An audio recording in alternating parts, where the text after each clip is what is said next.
Sveiki, šaltas sezonas artėja. Visi galvoja, kaip vyksta tas grūdinimasis. Šiaip realiai lengvas krosiukas, keli atsispaudimai arba tiesiog atėjai, nusirengiai ir grūdinė.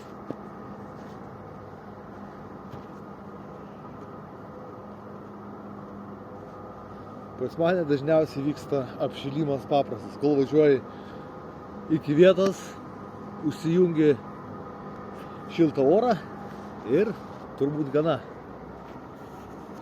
Svarbiausia, kad šilta širdį. Uhu!